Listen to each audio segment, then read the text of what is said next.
Hello, and welcome to the Sunset Gratitude Summit. I'm your host, Emily Silva, the author of Sunset Gratitude. Over the next several weeks, I'll be sharing interviews with inspirational individuals who have overcome some of life's toughest hardships.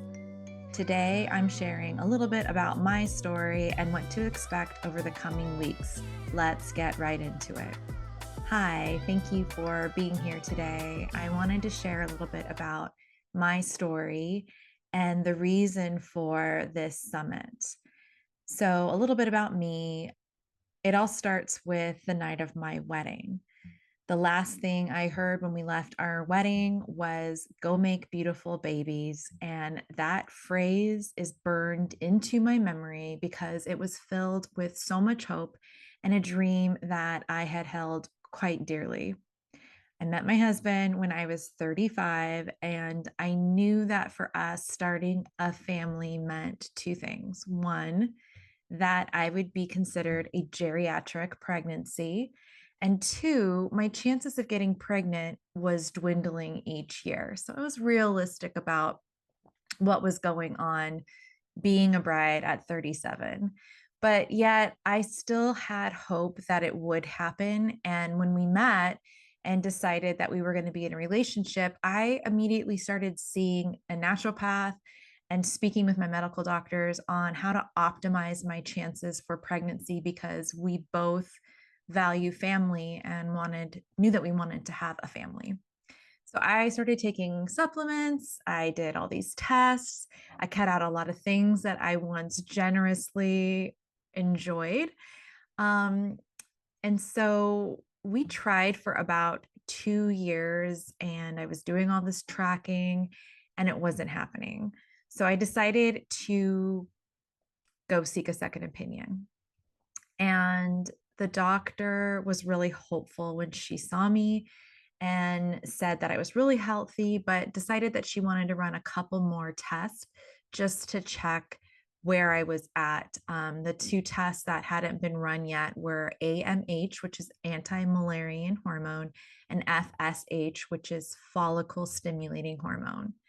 And the last thing she said to me was, come back when you're pregnant. So, very hopeful, was feeling great. But a week later, she called me and told me that my levels for these two hormones were so low that they didn't even show up on the charts for the low category.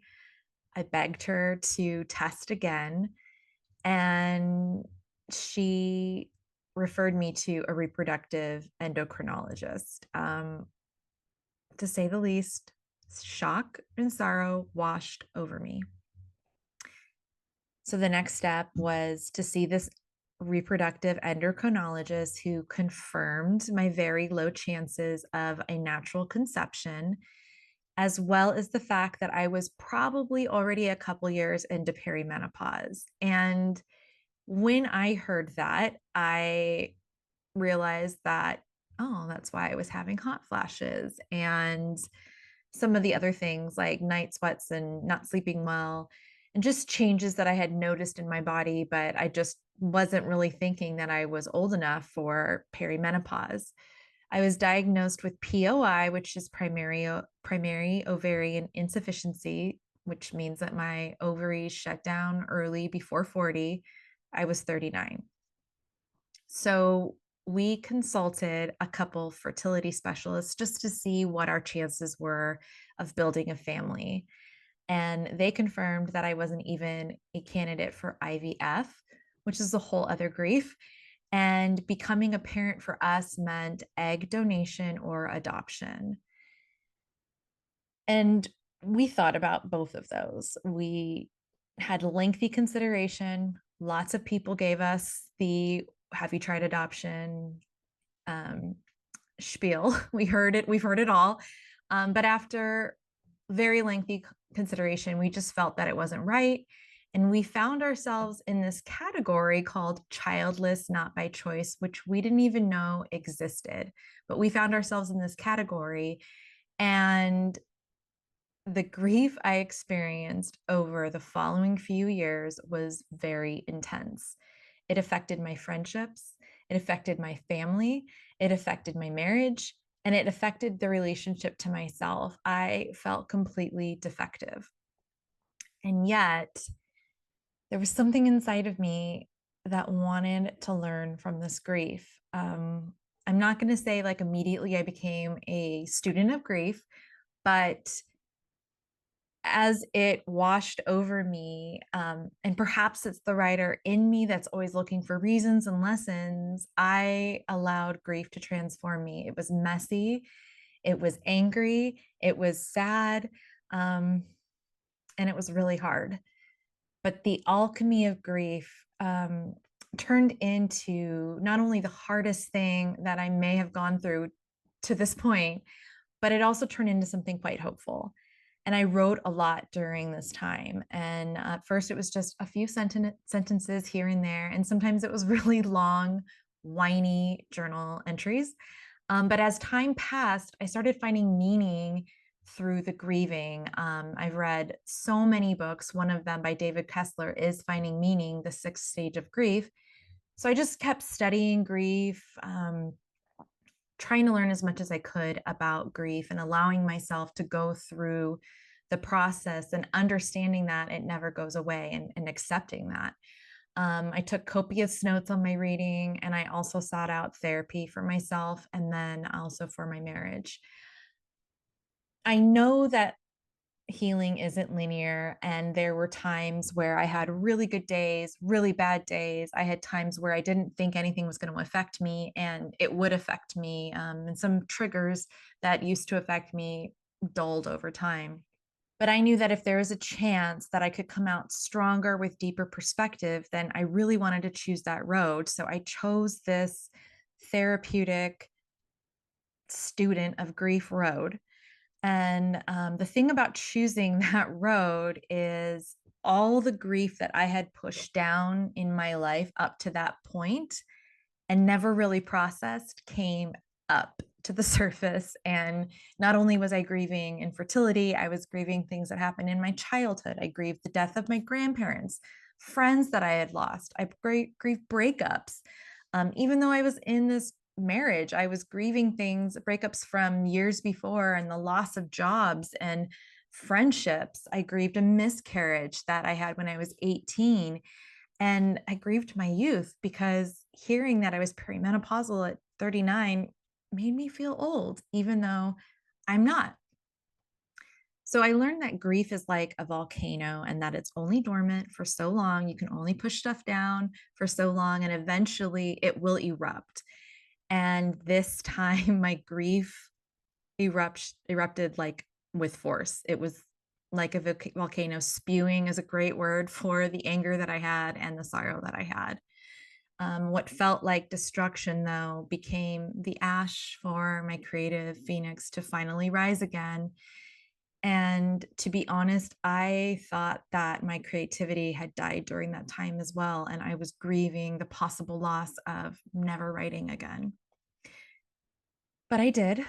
My perspectives changed, my writing progressed, and eventually I was ready to pitch a project to my publisher.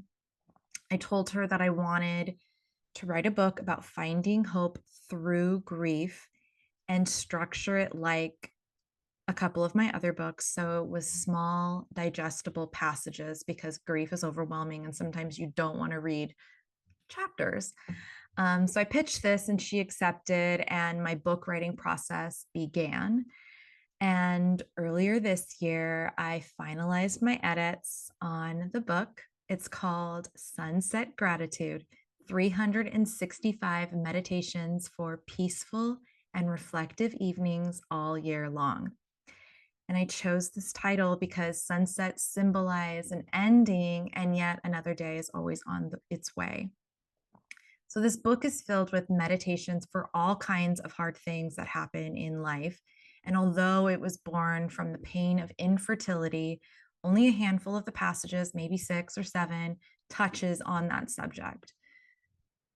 My hope is that this book will feel like a compassionate friend sitting next to you as you go along through some of life's really hard things, just so you know that you're not alone.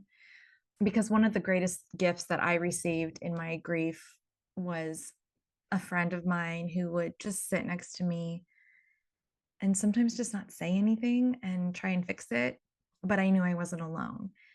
And that warm feeling of compassion and love is something that I wanted to pour into the writing of this book.